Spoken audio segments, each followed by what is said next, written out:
Witness A, can we now move on to what you refer to as the accused person's first appearance, which was on the 19th of April 2024. Can you tell us what transpired at this first appearance that you felt was relevant to include in your evidence? Yes, Commissioners. On this day, it was the day that we referred to as the first appearance, because it is the day when the suspect has been arrested, they will get charged, processed, and they will appear for the first time at the magistrate court. So this is the day when they appeared at Vereeniging Magistrate Court for their first appearance. And who was present with you? And in this appearance, all five members of the team, detectives that were present at the initial, very first crime scene in Brainley, were all present. So that will mean it was myself, Witness B, and the three other members that we were with in the Brainley. That will be Sergeant Kosi, Sergeant Mabalane, and the member that called us and gave us instruction from the brigadier to attend the crime scene on the 17th. You say in your statement that you were surprised by the show of support for the accused persons. Can you tell us more about that? Yes, Commissioners. When we arrived at the Vereeniging Magistrate Court, we found that the court was packed. It was packed and full to capacity. And then we learned as we were there that the people that were there to support the suspect, more especially Michael Puletau, as he was a police officer. So there were a lot of people that were there in support of him. When you say people, are you referring to police officers? Yes, we were informed that some of them were police officers, but we couldn't verify that because they were dressed in plain clothes like ourselves. You just get information from people that were briefing us that some of the people that were there were police officers, mostly from Johannesburg Central Police Station, who were then the colleagues of Michael Puletau at the time. And can you describe the mood for us and the behavior of those people that were in attendance in support of the accused persons? The mood was quite tense, and their behavior was not a normal behavior, in a sense that they exhibited a behavior that will cause fear to us, like threat and all that, Commissioners. Can you be more specific what you mean by threats? It is that the very same group, one of the very same group of people during the court adjournment, which is the recess, was seen trying to take pictures of us, and then we reported that to the members, our colleagues that were with, and then they attended to that situation. Did you consider it to be unusual that they would try to take photos of you? Yes, it is not usual. It is something that is not acceptable. Okay, what else transpired? You say that you left court? Sorry, Commissioners. Please proceed, Witness A. I think I interrupted you. You were still explaining the conduct of the supporters. Yes, then what transpired from there when we now left the court, because we came driving in 3 different state vehicles, unmarked state vehicles. And then when we left the court, we could see that there were a lot of people that were parked at the street in front of the court where our vehicles were parked.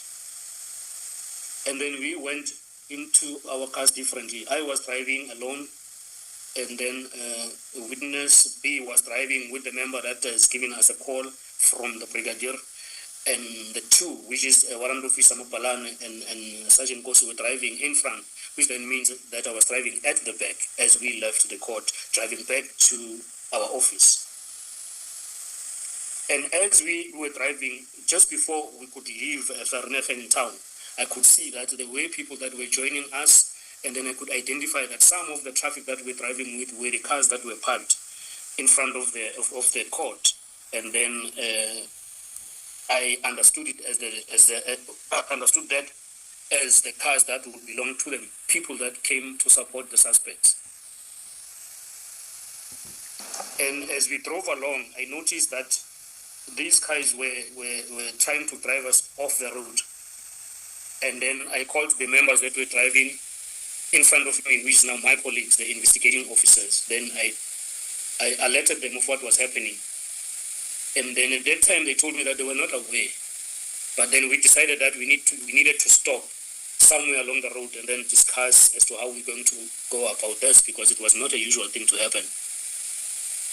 So we stopped, like on the side of the road. Then we decided that we're not going to take the R59, which was a normal way that we would use when you're coming from Vereeniging coming to Johannesburg side. Then we decided to use an old Vereeniging route.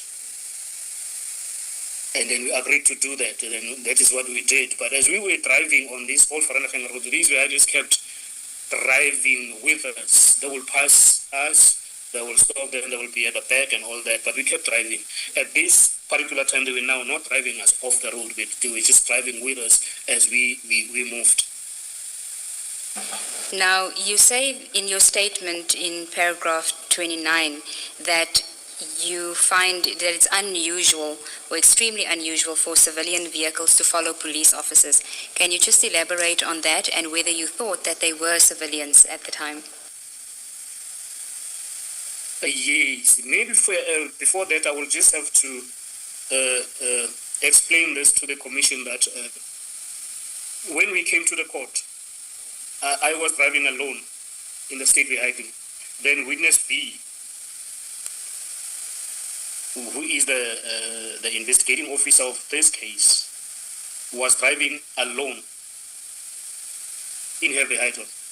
But seeing what was happening and her being female, we took a decision that she needed to have someone to drive with her, which is why now there were two in her vehicle. And I was still alone in my vehicle, just to give her support. And then coming back to the question that the commission has asked, can I ask it to be repeated? I've just forgotten. Yes.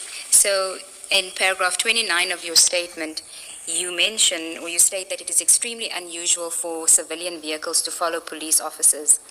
I just want you to elaborate on that and then whether or not at the time you thought that they were civilians that were following you. Yes, it is not a usual thing to see civilian following or intimidating, if I may put it that way, the police officers that are on duty.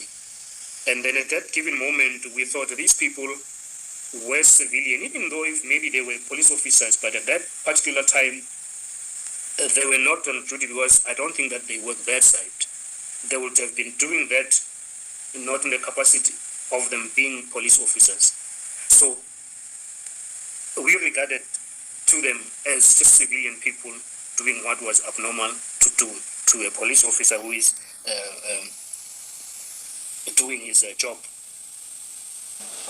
Okay, which is why we took a decision to report it to our commanders as we got to the office. And who did you report it to? We reported it to our Brigadier Hopane, who is the head of Organized Crime Gauteng. Sorry, Ms. Siegels. Witness A, perhaps let me take you back a bit just to make sure that I didn't mishear you. In paragraph 28, right at the end, the last sentence, where you speak about devising a plan to get rid of these vehicles that were following you, I understood you to say, and I'm just checking that, did I hear you properly, to say you decided to use the old Vereeniging road and these vehicles were still following you, but they were driving with you but did not try to drive you off the road. Did I hear you properly? That is correct, Commissioner. So where the statement says they still followed us and tried to drive us off the road, that is not correct? No, Commissioner, I think that one will be at when we left the court. I see. Not on the new road, the alternative road that you took? No, Commissioner. Thank you. Thank you for the clarification, Commissioner Baloyi. Witness A, you were dealing with the report to Brigadier Khopane about this incident, and in your report, in your statement, you say that it was not seriously pursued. What do you mean by that?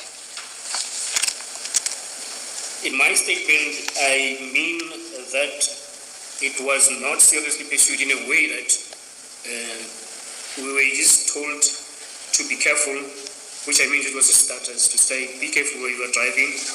But we were giving more members to transport now the suspects from different courts. They were not using, because normally they will use the van from respective stations to courts, but it was not like that. It was, they were giving a dedicated team to transport them, seeing that there are,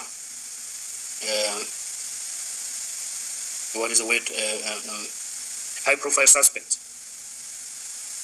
And then initially we were told just to take care of our movements as we did our investigation or as we moved to court. Now, in your statement, you also say that the fact that it wasn't taken seriously or pursued seriously is not a criticism of Brigadier Khopane. And then you say that it's merely to indicate that it was one of those incidents that disturbed us, but not enough for us to escalate the matter beyond a verbal report to our commander. And you say this is because in any event, at the time that I suspected that it was just disgruntled colleagues of Tau who were upset that we had arrested one of their own. So I just want to find out from you, at that stage, was it just the Johannesburg Central police officers that were in attendance that day that had given you that sense that you, the unnerving sense, or was it spread throughout the SAPS at that stage? Yes, Commissioners. At this stage, we understood it to be only concentrated to his colleagues at the stations, as we believed it. And then we treated it as such until much later that we saw that it is wider than that. So we were only concerned about it at that level. Okay, and You can complete if you're still dealing with this paragraph. I wanted you to just then, I think Commissioner Baloyi and I had the same idea, for you to complete paragraph 30, and perhaps you can do it read it yourself, where it says, in my mind. Do you have it? Yes. Can you read it? Then I was just saying, in my mind, I would not imagine a civilian doing something like what was done that day to a police officer that was doing their official duties. Witness A, And only... Yes, Commissioner. Yes, you can complete your answer. And then this was the beginning, as we understood it then, of the ongoing attempts that were done to the investigating team. All right. Let me ask my question then. On this first appearance, were charges put to Mr. Dau? Sorry, I forget his title. Warrant officer. To Warrant Officer Dau, was it put to him what it is that he was being charged with? Yes, all three of them, Commissioner.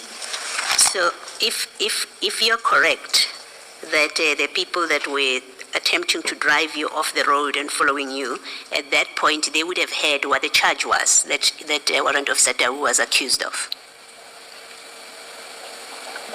That would be the case because they were present at the court. Yes, and so they would still have unnerved you and tried to drive you off the road, members of the SAPS knowing and having heard what he is accused of. That is correct, Commissioner. Thank you. Thank you, Mr. Gills. Thank you, Commissioner Baloyi.